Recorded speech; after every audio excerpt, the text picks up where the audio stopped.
I'm Brandon, and this is Woodworking on Weekends.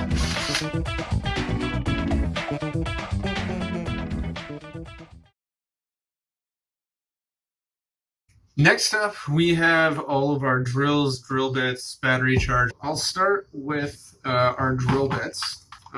These are just your run-of-the-mill bits. They're not very expensive.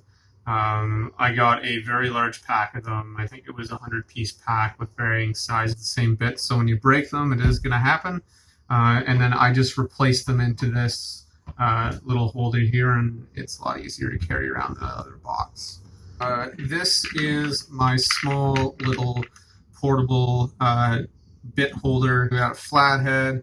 I've got Phillips, Robertson in there, and then I also have this little guy, which is just a little extender so that those bits can actually fit into. It's magnetized.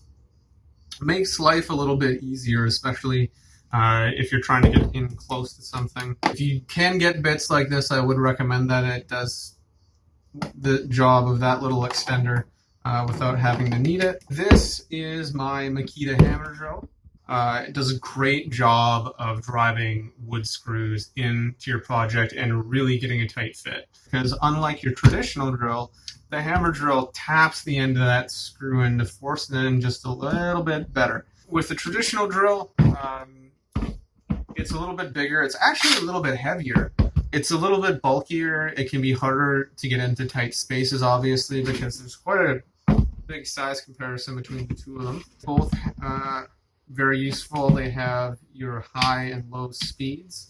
The benefit of my Makitas, specifically because they are the LXT, I am able to have them be interchangeable between all of Makita's products.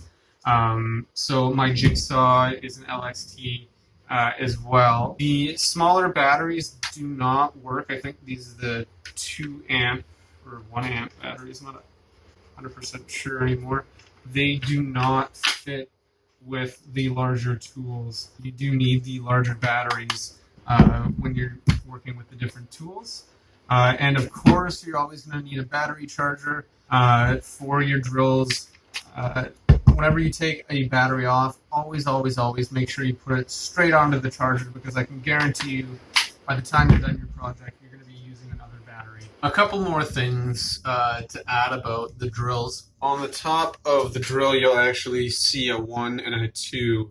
It does give you more torque on the lower settings.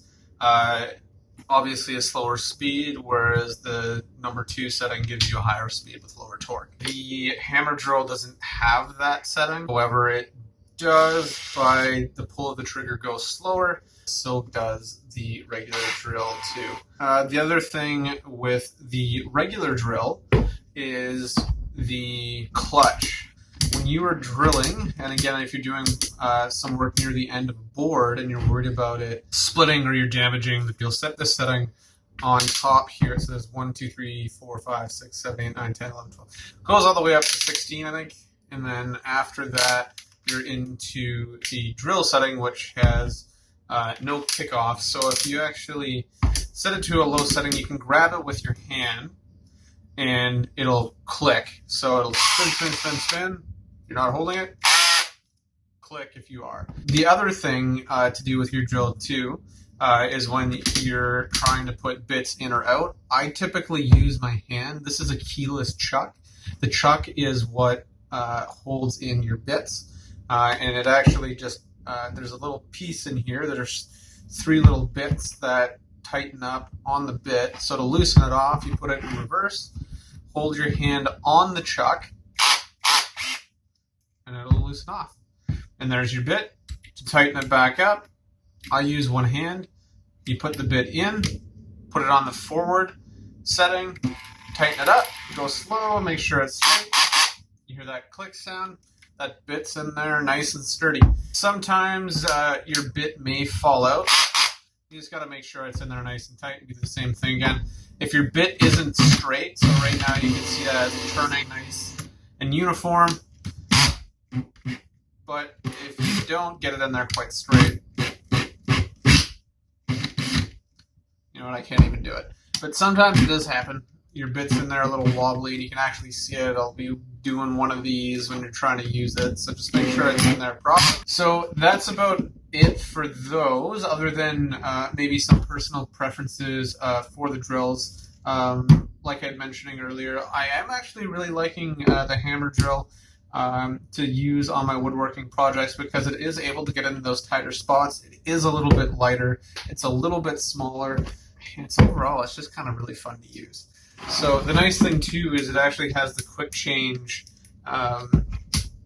bit, so you don't even have to actually use the chuck. There's just a little sleeve on the end that pulls out, and you just slide that in there, and it holds that bit in for you. So you're good to go for that. Anything other than that, I'm not sure there's really much to go over in terms of basics with the drills. Just make sure you take care of them. Don't let them get wet. Don't drop them if you can help it. It does happen. They're drills. One thing to keep in mind, don't put your drills up in high places.